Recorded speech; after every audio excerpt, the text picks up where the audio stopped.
दोस्तों, अगर आप भी रिकवर होना चाहते हैं तो मैं आज फिर से अपनी एंजाइटी की स्टोरी आपके सामने लाई हूँ, जिससे आपको रिकवर होने में 100% ज़रूर मदद मिलेगी। यहाँ पे अपनी स्टोरी में आपको बहुत डिटेल में नहीं बताने वाली हूँ, बल्कि कुछ ऐसे पॉइंट हैं जिन्हें मैंने पकड़ा और इससे मैंने अपनी एंजाइटी को बिल्कुल पूरी तरीके से ठीक किया। और मैं ये चाहती हूँ कि आप भी अपनी एंजाइटी के पॉइंट को पकड़ें और उस पर काम करें, उस पर वर्क करें और उसे बिल्कुल ठीक कर लें। क्योंकि दोस्तों, मेरे काफ़ी व्यूवर्स मुझसे काफ़ी बार ये कमेंट में कह चुके हैं कि उनको 4 दिन एंजाइटी ठीक रहती है और फिर 4 दिन बाद उनकी एंजाइटी वापस आ जाती है, घबराहट शुरू हो जाती है। तो जब ये स्टोरी आप सुन लेंगे, समझ लेंगे, तब आप भी अपनी एंजाइटी के पॉइंट को पकड़ लेंगे और ये 4 दिन में जो रिपीट हो रही है ये भी होना बंद हो जाएगी और आपकी एंजाइटी से होने वाली घबराहट भी पूरी तरीके से ठीक हो जाएगी। तो दोस्तों, अगर आप चैनल पर नए हो तो ज़रूर सब्सक्राइब कर लें। वीडियो आपको ज़रूर पसंद आएगी, इसलिए लाइक करना बिल्कुल भी मत भूलें। तो स्टार्ट करते हैं बिना किसी देरी के।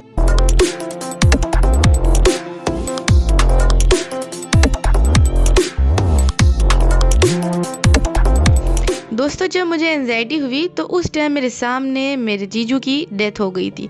तो उसकी वजह से मैं हर वक्त नकारात्मक सोचती थी, हर वक्त निगेटिव एहसास में रहना मेरा काम हो गया था। रात दिन निगेटिव सोचते सोचते मुझे एक दिन अचानक से पैनिक अटैक आया, जो कि बहुत ज़्यादा डराने वाला था। फिर मुझे साइकाइट्रिस्ट को दिखाया गया, फिर मुझे दवा ववा दिया उन्हीं ने, फिर भी मैं उनकी दवा से ठीक नहीं हो पाई। मुझे अपने दिमाग में दर्द सा महसूस होने लगा, झंझनाहट सी महसूस होने लगी। फिर मुझे लगा कि दिमाग में कोई बड़ी प्रॉब्लम हो गई है, शायद मुझे ब्रेन ट्यूमर हो गया। फिर मेरा ब्रेन का एमआरआई हुआ, फिर मुझे नाक में प्रॉब्लम शुरू हुई, ईएनटी को दिखाया गया, उन्हीं ने कहा एलर्जी है जिसकी वजह से दिमाग में जकड़न हो रही है। फिर मेरा पेट खराब रहने लगा, पेट के डॉक्टर को दिखाया गया, उन्हीं ने कहा गैस्ट्राइटिस हो गया है। काफ़ी सारे अल्ट्रासाउंड वगैरह भी करवाए। फिर दोस्तों, पीछे मेरे नेक में दर्द होना शुरू हो गया, काफ़ी सीवियर तरीके से पीछे नेक में दर्द होता था, अपर बैक पेन होता था। तो डॉक्टर ने फिर मेरे स्पाइन का भी एमआरआई करवाया दोस्तों, तो उन्होंने बोला कि सर्वाइकल है। फिर से घबराहट हुई तो फिर से टेस्ट हुए तो उसमें थायराइड निकला दोस्तों। मतलब हर दिन एक नई बीमारी, हर दिन एक नया इशू, कभी दिमाग में दर्द, कभी नाक में, कभी पीछे पीठ में, तो कभी मतलब पेट में कोई चीज़, कोई हिस्सा ऐसा नहीं था बॉडी का जो पेन में नहीं रहता हो। मतलब ऐसा हो गया था दोस्तों, कभी दिमाग की दवा खा रहे हैं तो पेट खराब हुआ जा रहा है, तो कभी पेट की दवा खा रहे हैं, तो कभी नाक की दवा खा रहे हैं। मतलब दोस्तों, साइकाइट्रिस्ट की दवा खा रहे हैं। ऐसा हो गया था जैसे कि लाइफ बस दवा पे ही डिपेंड हो गई है। और मुझे इन दवाइयों को खाने से ऐसा डिप्रेशन होता था कि मैं कौन सी दवा किस टाइम खाऊं। मुझे सबसे ज़्यादा दोस्तों डिप्रेशन तो इन दवाइयों को खाने से होने लगा कि मैं इतनी सारी दवाइयाँ इतनी सी एज में खा रही हूँ। मुझे लगता था दोस्तों जल्दी मैं इस दुनिया से निकल जाऊंगी, लेकिन मुझे ऊपर वाले ने दोस्तों अच्छा दिमाग दिया था, इंटेलिजेंट बनाया था। दिमाग तो मेरा दोस्तों शार्प था, लेकिन बस नेगेटिविटी के जाल में उलझ के रह गई थी। तो दोस्तों, मेरे हस्बैंड ने मेरी इस हालत को देखकर मेरी काउंसलिंग स्टार्ट किया। मुझे बहुत ज़्यादा दोस्तों अप्रिशिएट किया कि तुम पावरफुल हो, तुम सब कुछ कर सकती हो। एंजाइटी का मतलब होता है कुछ नहीं, बस तुम्हारा ख्याल है ना। तो ख्याल से कैसे डरना, ख्याल तो सभी को आते जाते रहते हैं। इस तरीके से मेरा माइंड चेंज किया उन्हीं ने। तो मुझे भी समझ में हाँ, ये तो बात सही है कि ये ख्याल है, तो मैं ख्याल से क्यों डर रही हूँ। मैं भी अपने पावर में आ जाती थी और खुशी खुशी लाइफ को स्पेंड करने लगती थी। लेकिन दोस्तों, फिर यही होता था कि 4 दिन सही और फिर 4 दिन बाद फिर घबराहट होती थी। समझ में नहीं आता था कि ऐसा क्या हो रहा है, क्यों हो रहा है। लेकिन दोस्तों, मैंने तय किया था कि मैं दवा नहीं खाऊंगी, क्योंकि मुझे इन दवाइयों से बहुत ज़्यादा स्ट्रेस हो रहा था, बहुत ज़्यादा डिप्रेशन हो रहा था। कभी सर्वाइकल की दवा, तो कभी ईएनटी की नाक की दवा, एलर्जी की दवा, तो कभी दिमाग के डॉक्टर की दी हुई ढेरों दवाइयाँ। दोस्तों, मुझे तो वो सब खा के डिप्रेशन होता था कि मैं इतनी सारी दवाइयाँ कैसे खाऊँ। और फिर उसके बाद दवाइयों का साइड इफ़ेक्ट, पेट ख़राब, तो कभी बहुत ज़्यादा नींद आ रही, कोई काम में दिल नहीं लग रहा। मतलब पूरी तरीके से मैं इन दवाइयों से इरिटेट हो चुकी थी। तो ये तो तय था कि मैं दवाइयाँ नहीं खाऊंगी, मुझे जितनी भी एंजाइटी हो, घबराहट हो।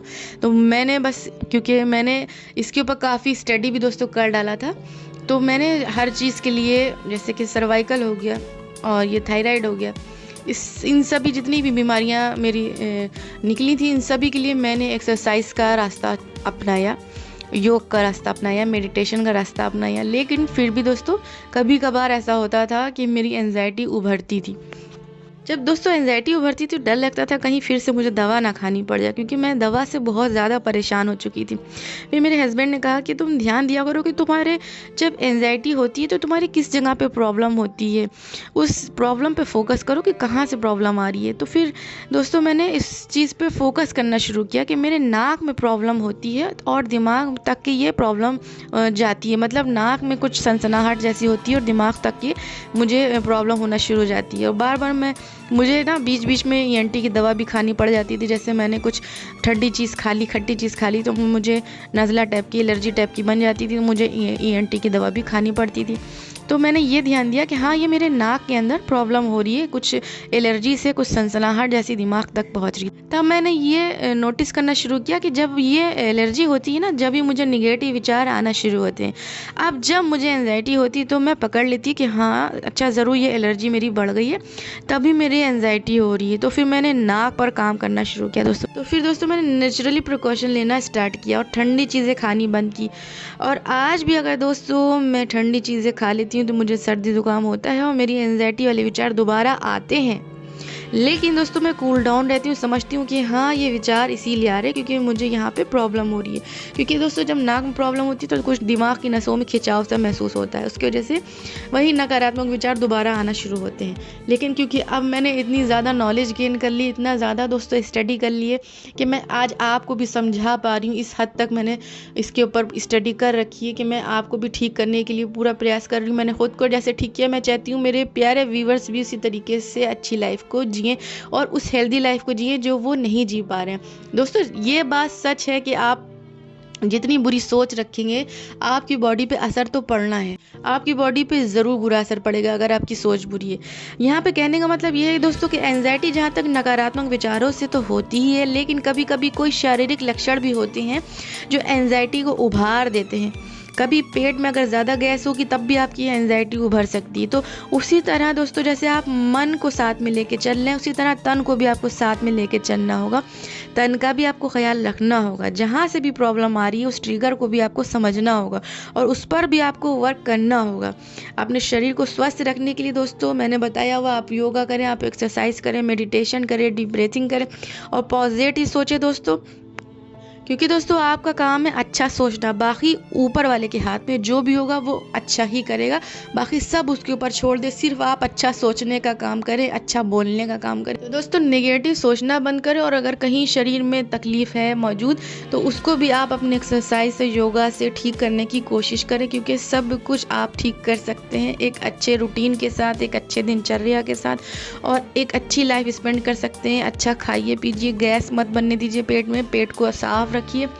और अगर कहीं और भी प्रॉब्लम है तो भी आप स्ट्रेचिंग वगैरह कर सकते हैं, योगा कर सकते हैं प्यारे दोस्तों। और आप इस चीज़ को, इस पॉइंट को नोट करें कि आपको कहाँ से एंजाइटी आ रही है, इस चीज़ को भी नोटिस ज़रूर करें। नकारात्मक विचारों से दूरी बनाए रखिए प्यारे दोस्तों। आई होप आज की वीडियो आपके लिए काफ़ी हेल्पफुल साबित हुई। इसी उम्मीद के साथ इस वीडियो को यहीं पे ख़त्म करती हूँ। जब तक के लिए मुझे दे इजाज़त, गुड बाय।